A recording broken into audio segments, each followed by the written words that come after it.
오늘로 사사기 강의를 마치겠습니다. 15번 수요 강단에서 설교를 했습니다. 오늘로 마치겠습니다. 그리고 다음 주 수요일부터는 사무엘 상 강의를 시작하도록 그렇게 하겠습니다. 조금 전에 우리 여러분들께서 오늘 본문 말씀을 읽으셨습니다. 읽으시면서 어떤 마음이 드셨는지 모르겠지만은 참 오늘 함께 읽은 성경 본문 말씀은 읽기만 해도 얼굴이 후끈거리고 또 참 읽기 거북하고 불편하고 낯뜨거운 기사입니다. 반면에 의로운 분노로 가득 차게 만드는 기사이기도 합니다. 어떻게 이런 일이 일어날 수 있을까? 동물도 하지 못할 짓을 인간이 어떻게 할 수 있을까? 그 놀라운 사건이 기록되어 있습니다. 불량배들이 노인의 집을 찾아와서 이곳에 머물고 있는 레위인을 내놓으라고 합니다. 나그네로 와서 하룻밤 머물고 있는 이 레위인을 내놓으라. 어쩌겠다는 겁니까? 자신들이 그와 관계를 갖겠다고 합니다. 한마디로 말하면은 동성애자들이죠. 동성애자들. 본문 22절에 나오는 관계하리라고 하는 히브리어 동사는 야다입니다. 야다. 깊이 알다는 그런 뜻입니다. 문맥에서는 분명하게 성관계를 갖다는 뜻입니다. 그렇게 불량배들은 레위 사람 나그네와 동성 간의 성관계를 갖고자 했습니다. 그러자 나이 많은 집주인은 집 밖으로 나와서 이들에게 청혼을 합니다. 형제들이여, 그러지 말라고. 이 나그네 레위 사람에게 악행을 행하지 말라고, 덧붙여서 망령된 일을 행하지 말라고 요청을 합니다. 그러면서 제안으로 낸 것이 내 딸도 있고 내 처녀딸도 있고 또 이 나그네의 첩도 있으니까, 아내도 있으니까 차라리 이들을 끌어내어서 욕을 보이라. 너희 마음대로 하라고 합니다. 집주인인 노인은 아마 동성 간의 성관계를 이성 사이의 불법적인 성관계보다 훨씬 더 악한 행위로 생각한 것 같습니다. 그래서 자기의 처녀딸과 레위인의 첫 부인을 내어주어서 성관계를 갖게 함으로 이런 망령된 일, 동성 간의 성관계만은 막아보려고 발버둥을 친 것 같습니다. 총신대학교의 이상원 교수는 이 본문을 해석하면서 동성 간의 성관계는 왜곡되고 부패한 인간의 성적 탐욕의 마지막 종착역, 마지막 정점인 동시에 모든 포르노 산업의 가장 깊은 핵이자 타락한 인류 문화의 마지막 몸부림이라고 하면서 교회가 단호히 배격해야 할 성적인 범죄라고 규정하고 있습니다. 그러면서 이 레위 사람에게는 망령된 일을 행하지 말라고 노인이 그 불량배들에게 요청을 하죠. 이유가 무엇일까? 그가 레위 사람으로 에브라임에 있는 여호와의 집인 실로에 있는 장막을 섬기는 성직자였기 때문에 그러지 않았을까 추측해 봅니다. 실제 이 레위 사람은 에브라임 산지에 살고 있었습니다. 그리고 당시 성전의 역할을 한 이 실로의 성막 역시 에브라임 지파 땅에 위치하고 있었습니다. 그래서 집주인은 이 실로 인해서 이 레위 사람을 지키려고 하지 않았을까. 그렇게 불량배들을 집주인이 설득하면서 절대 이런 망령된 짓을 하지 말라고 이들에게 신신당부를 했습니다. 그래도 이 불량배들은 어떠했습니까? 막무가내였어요. 레위인이고 성직자고이고 간에 아무런 상관하지 않습니다. 그러자 레위인은 어떻게 합니까? 자기의 처녀딸까지 저들에게 내어주면서까지 자신을 보호하려고 한 집주인의 모습에 감동을 받아서 노인의 처녀딸까지 망가뜨리는 것은 도리가 아니라고 판단하고 자신의 처벌 그들에게 내어줍니다. 그러자 이 불량배들이 어떻게 합니까? 이 여인과 관계를 가지게 되고 밤새도록 그렇게 이 여인을 능욕했다고 성경은 상세히 기록하고 있습니다. 동틀 때쯤에 만신창이가 된 이 레위인의 첩이 노인의 집으로 돌아왔어요. 그러다가 집 문 앞에서 쓰러지게 됩니다. 레위인이 나가 보니까 자기의 첩이 쓰러져 있어요. 그래서 일어나라고 하니까 인기척이 없어요. 대답도 없어요. 그렇게 죽어버렸어요. 그리고 어떻게 합니까? 분개하여서 이 레위 사람이 분개하여서 첩의 시신을 칼로 찍어서 12덩이로 잘라서 그것을 이스라엘의 12지파에게 다 보냅니다.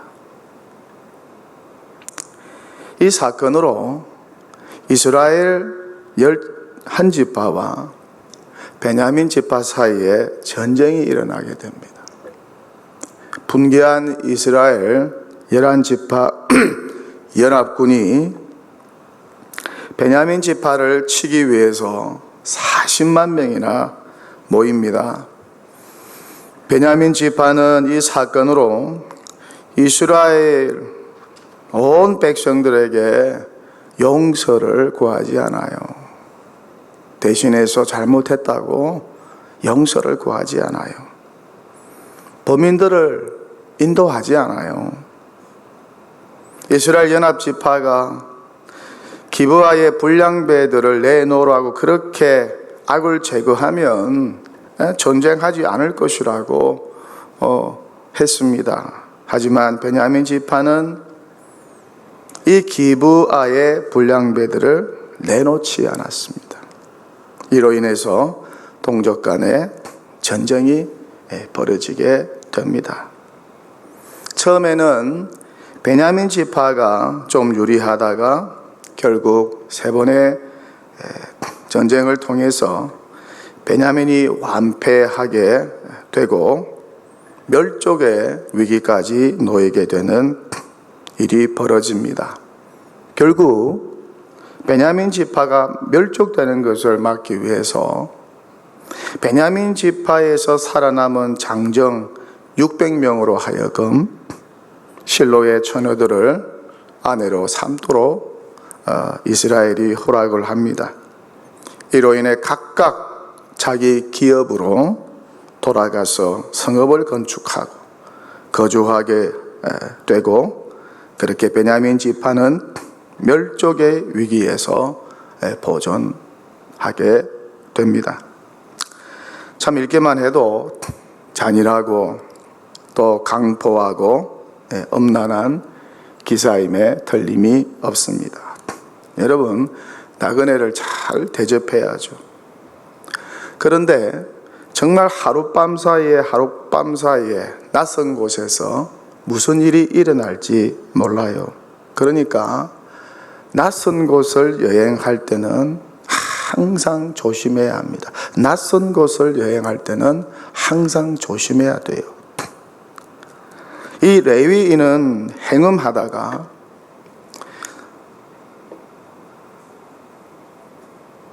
붙잡힌 첩을 데리러 저 에브라임 산지에서 유다 베들레헴을 방문하여서 설득해서 데리고 다시 자기 집이 있는 에브라임 산지로 가는 도중이었습니다.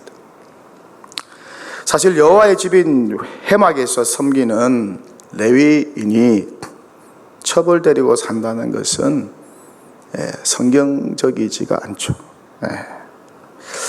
구약의 율법은 여호와의 집에서 봉사하는 모든 레위인은 기생이나 부정한 여인을 또 창기를 자기 아내로 취하지 못하도록 규정하고 있습니다.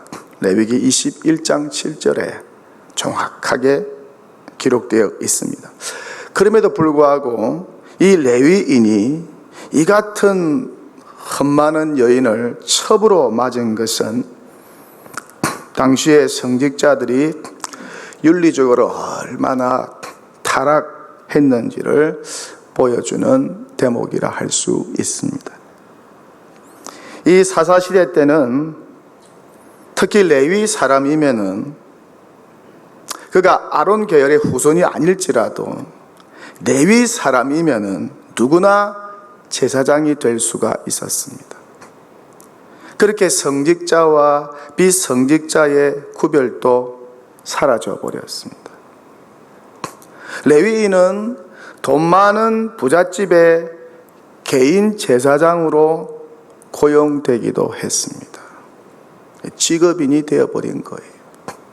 그렇게 개인 집에서 제사장 업무를 해주고, 제사장 업무가 뭡니까? 제사를 대신 집례해 주는 것이죠. 대사장 업무를 해주고 돈을 받고 생활을 했습니다. 이렇게 성직자의 권위가 이 사사시대에는 완전히 추락하고 타락한 시대였습니다. 그 시대가 건전한지 타락했는지는 성직자의 타락상을 보면 알 수가 있는 것이죠.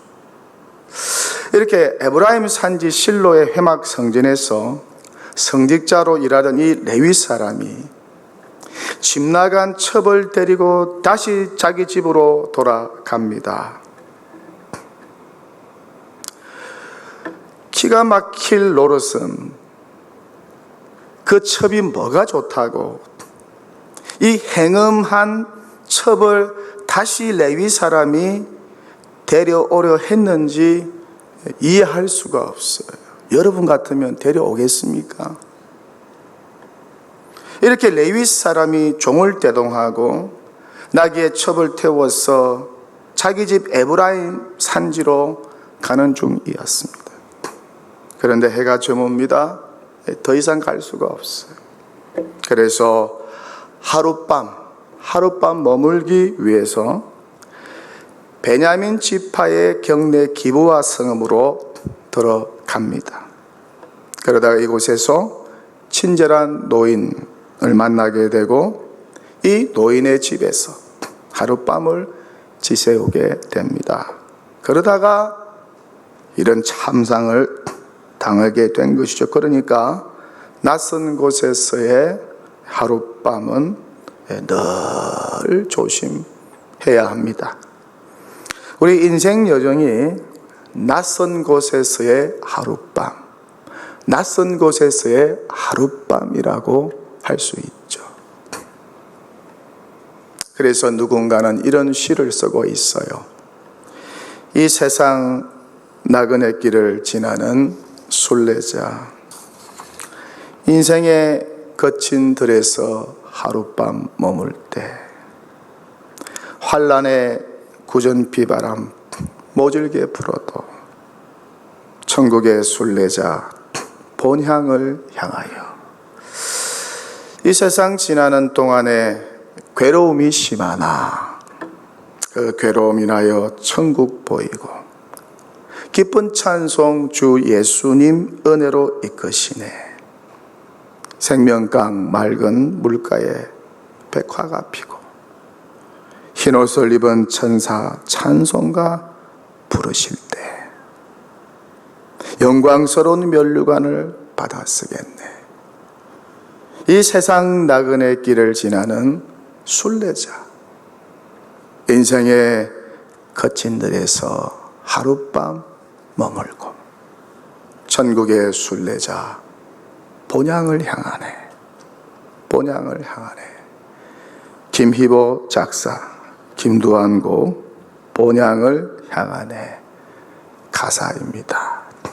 그렇게 인생은 거친 들에서 하룻밤이에요. 거친 들에서의 하룻밤.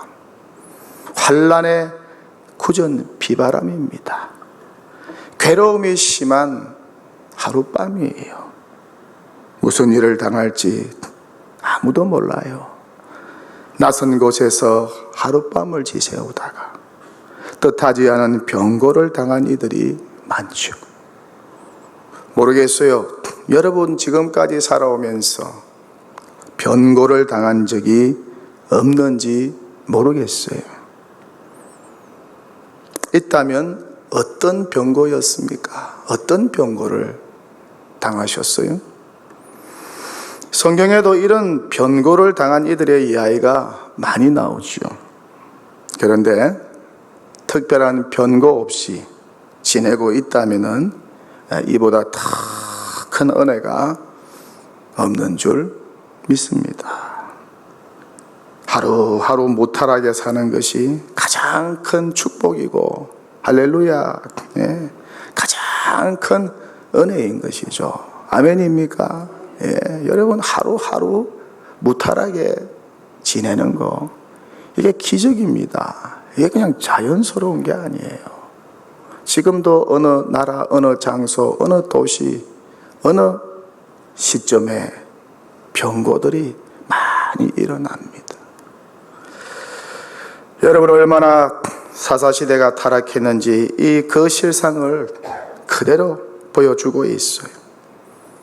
이 기브아 불량배들이 얼마나 성적으로 타락했습니까? 남자가 남자를 관계하려고 합니다. 그렇게 되지 않자 그 첩을 관계하여 밤새도록 능욕하여 그 첩은 죽습니다. 정말 타락한 시대였어요. 음행과 망령된 일로 가득 찬 시대가 바로 사사시대였어요.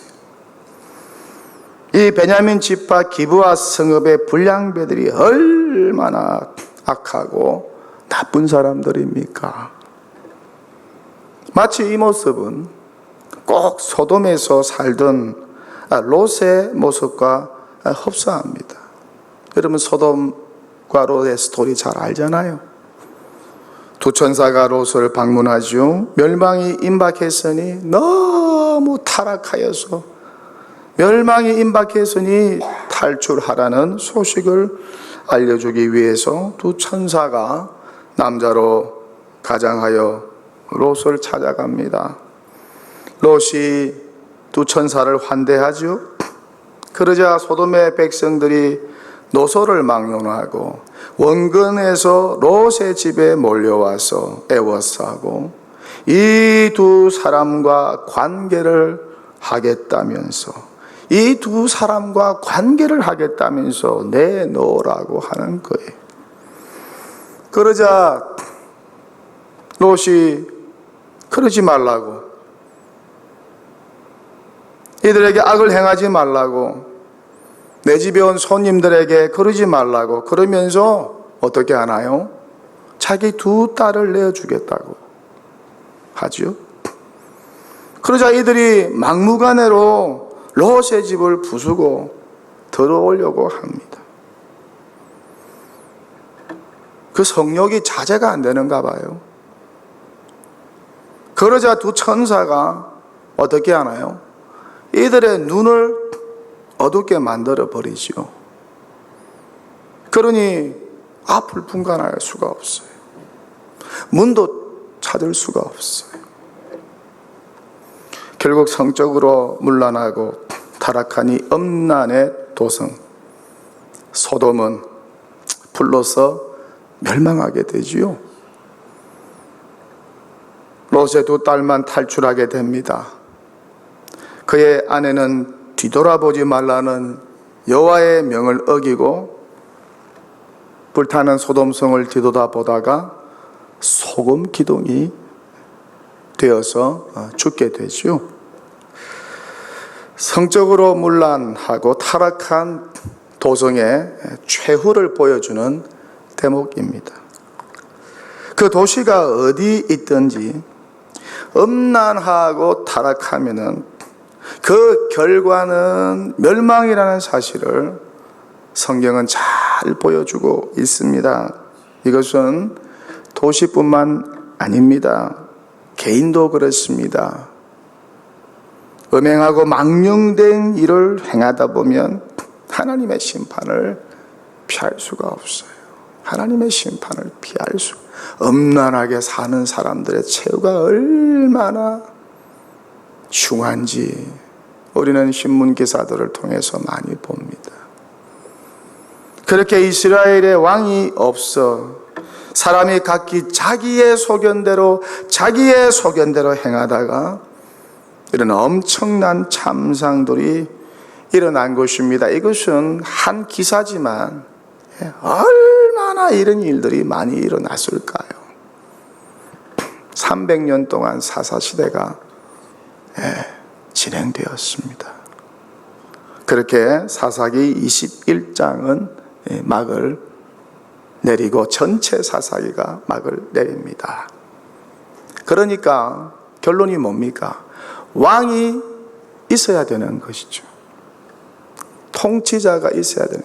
사람은 누군가의 감독을 받고 지도를 받고 통치를 받아야 되는 거예요. 그래야 조금 인간다운 삶을 살 수가 있어요. 그래서 법도 있어야 합니다.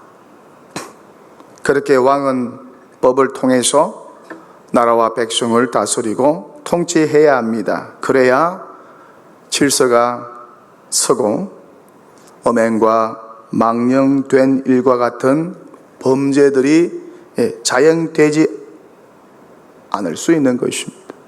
완전하게 막을 수는 없지만 최소한으로 그런 나쁜 범죄를 막을 수 있는 것이죠. 요즘에도 이 기브와 불량배와 같은 이들이 많죠. 왕과 법 위에 서 있는 자들, 통치자도 무시하고 법도 무시하는 사람들, 자기 마음대로, 자기 소견대로, 자기 충동대로 사는 자들, 이들에게는 무서운 것이 없어요. 눈에 보이는 세상이 다니까 실컷 놀다가 즐기다가 쾌락을 누리다가 누가 뭐라고 하든 그렇게 살다 가자. 법이 있어도 통치자가 있어도 또 하나님의 법도 있고 성경도 있어도 우리 영원한 구원자요 통치자이신 예수님이 계셔도 전혀 신경 쓰지 않는 이들이 있어요. 바로 사사시대 기브와 불량배와 같은 자들이죠. 사람들이 감당할 수 없는 자들입니다. 양심의 화염을 맞은 자들이죠. 최근에도 신문 기사 보니까 40대 아들이 자기 어머니 죽이고 자기 아들까지 죽였어. 장롱 속에 숨겨두었다가 어디? 발각이 되어서 체포된 일도 일어나지 않았습니까? 음행과 망령된 일은 강단에서 말하지 않아도 여러분들이 저보다 더 잘 알고 있을 것입니다. 대낮에 광화문 광장에서 해마다 퀴어 축제를 벌이고 있어요. 이 퀴어 축제를 위해서 전 세계 동성애자들이 서울로 모여서 축제를 벌이는 서울 도성이 되어버렸어요. 제가 대학 시절만 해도 30대 때만 해도 상상할 수 없는 일이 서울 도심 한복판에서 매년마다 일어나고 있습니다. 막지도 못하지요.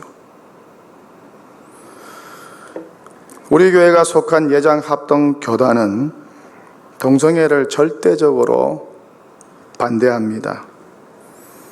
동성애는 성경에서 말씀하는 바와 같이 하나님의 창조 질서를 깨뜨리는 무서운 죄이기 때문에 그렇습니다. 하나님께서 사람을 남자와 여자로 창조하시고 가정을 이루게 하시고 생육하고 번성하고 땅에 충만하라는 복과 사명을 주신 것을 굳게 믿고 있습니다. 이 사실을 우리 교단은 지금까지 견지하고 있습니다. 그런데 가슴 아픈 것은 우리나라의 다른 교단은 모르겠어요. 저 미국에 있는 장로교 중에 또 감리교 중에 주요 교단 중에 이 동성애를 인정하고 또 목회자들도 동성애 목회자들도 인정하는 교단들이 갈수록 늘어지고 늘어나고 있다는 사실입니다. 우리 대한민국 교회도 그러지 말라는 법이 없어요. 정신을 똑바로 차려야 돼요. 미국 교회가 아무리 크고 많아도 미국의 동성애 합법화를 막아내지 못했어요. 오바마 정부 때. 그래서 백악관이 무지개 레인보우로 색이 변했죠. 갈수록 잔인해지고 음행과 망령된 일이 더 자영될 것입니다. 동성애가 갈수록 기승을 부릴 것입니다. 그럴 때도 오지 않겠어요? 내 자부가 남자, 예? 자부가 남자야. 그죠? 사위가 여자야. 미국에는요, 정말 제가 강단에서 말씀을 안 드려서 그렇죠. 이거는 사람으로 있을 수 없는 일이 너무 많이 일어나고 있어요. 유럽도 마찬가지. 하나님의 교회가 세워지지 않은 곳에는 타락밖에 없어요. 그러니까 저와 여러분이 정신을 차리고 신앙의 순수함을 지키고 우리 사회를 지키고 우리 가족을 지켜야 되는 것입니다. 그렇기 때문에 세상의 희망은 교회밖에 없어요. 정부도 그 일 못해요. 국회의원들도 그 일 못해요. 왜? 투표권이 있기 때문에.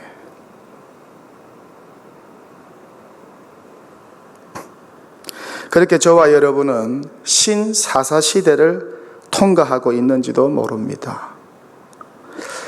우리 모두 영적인 통찰력을 가지고 시대를 잘 분별해야 합니다. 잘 먹고 잘 사는 것만이 능사가 아닙니다. 여러분, 속지 마세요. 잘 먹고 잘 사는 것만이 능사가, 돈 100만 원 준다고 그게 다가 아니에요, 여러분. 거기에 속지 마세요. 돈에 속지 마세요.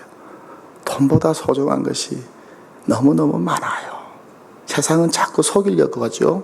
돈이 최고다. 돈이 최고다. 우리 사회가 더 건강해지고 거룩해져야 합니다. 그래서 저는 제가 어릴 때가 더 행복한 것 같아요. 제가 젊은 시절이 더 좋았던 것 같아요. 돈은 많지만 다 엄난하고 타락한 우리 사회, 이 세상을 바라봅니다. 진정한 발전이 무엇인가? 탁월한 윤리와 도덕, 그리고 창조적 질서가 우리 사회 가운데 계속 유지되어야 되지 않겠어요? 그렇게 시대를 잘 분별하고 경성하여 사는 시대의 파수꾼이 되어야 하는 것이죠. 저와 여러분이 시대의 파수꾼이 되어야 돼요. 우리 가정만 지키는 것이 아니고 우리 사회도 지키고 학교도 지키고 우리 내가 일하는 기업도 지키는 그런 시대의 파수꾼이 되어야 돼요. 우리라도 구원자 되신 우리 예수님을 제대로 믿고 예수님을 나의 왕으로 모시고 예수님의 가르침과 말씀에 절대 복종하면서 사는 거룩한 백성이 되어야 되지 않겠습니까?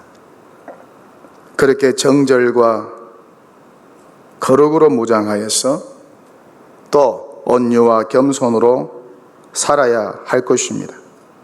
더 나아가 이 타락하고 혼란한 시대에 비둘기처럼 순결하지만은 또한 예수님의 말씀처럼 뱀처럼 지혜롭게 살아야 합니다. 여러분, 뱀처럼 지혜롭게 살아야 된다. 이 말씀을 한번 깊이 묵상해 보세요. 예수님께서 왜 이 말씀을 하셨을까? 왜 이 말씀을 하셨을까? 순결로만 살 수 없는 세상입니다.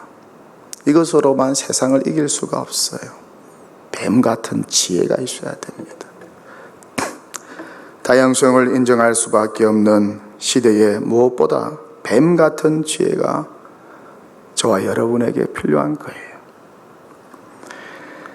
우리 주변에 우리의 순수한 성경적인 신앙을 비웃고 공격하는 기부와 불량배들과 같은 이들이 덕실거리고 있습니다. 이 타락한 세속 문화 속에 넘실대고 있어요. 그렇게 우리의 눈과 귀를 유혹합니다. 우리 다음 세대들을 유혹하고 있어요.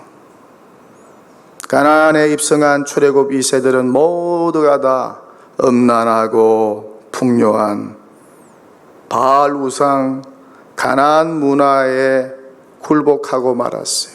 그래서 신앙을 버리고 율법도 버리고 여호와 하나님을 던져버렸습니다. 풍요로움보다 달콤한 유혹이 없어요. 성적인 이런 유혹보다 달콤한 게 없어요. 언제 그 불량배들이 교회와 성도를 공격해 올지 몰라요. 아니 이미 그 영적 공격은 오래전부터 교회가 세워질 때부터 그 전부터 시작되었습니다. 그러니 신앙의 옷 매무새를 단단히 메고 있어야 합니다. 하나님의 전신갑주로 무장하고 있어야 되는 것이죠. 시험에 들지 않기 위해서 늘 깨어 경성하여 기도하는 것밖에 없어요. 기도를 쉬게 되면 시험에 들고 유혹에 빠질 수밖에 없어요. 언제 사탄 마귀가 우리를 넘어지게 하려고 기브아의 불량배들과 같은 자들을 보낼지 모를 일입니다. 사도 바울은 이런 타락한 말세를 살아가는 우리들을 향하여 이렇게 경고하고 있습니다. 너는 이것을 알라. 말세에 고통하는 때가 이르러 사람들이 자기를 사랑하며 돈을 사랑하며 자랑하며 교만하며 비방하며 부모를 거역하며 감사하지 아니하며 거룩하지 아니하며 무정하며 원통함을 풀지 아니하며 모함하며 절제하지 못하며 사나우며 선한 것을 좋아하지 아니하며 배신하며 조급하며 자만하며 쾌락을 사랑하기를 하나님 사랑하는 것보다 더하며 경건의 모양은 있으나 경건의 능력은 부인하니 이 같은 자들에게서 너는 돌아서라. 이 같은 자들에게서 너는 돌아서라. 여러분, 예수 제대로 믿으려면 자꾸 돌아서야 돼요. 자꾸 돌아서. 자꾸 돌아서야 돼요. 안 그러면 똑같이 될 수밖에 없어요.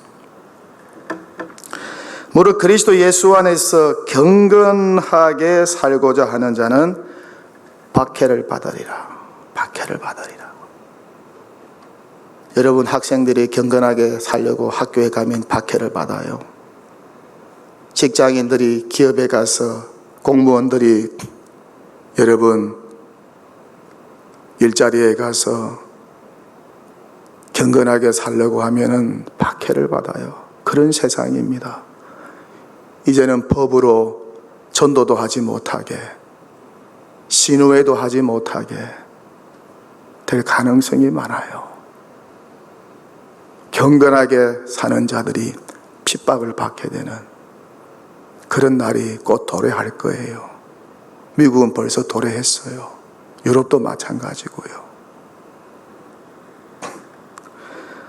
악한 사람들과 속이는 자들은 더욱 악하여져서 속이기도 하고 속기도 하나니, 그러나 어떻게 처방을 내리고 있습니까? 그러나 너는, 너 디모데는, 너 하나님의 사람 디모데는 배우고 확신한 일에 거하라. 할렐루야.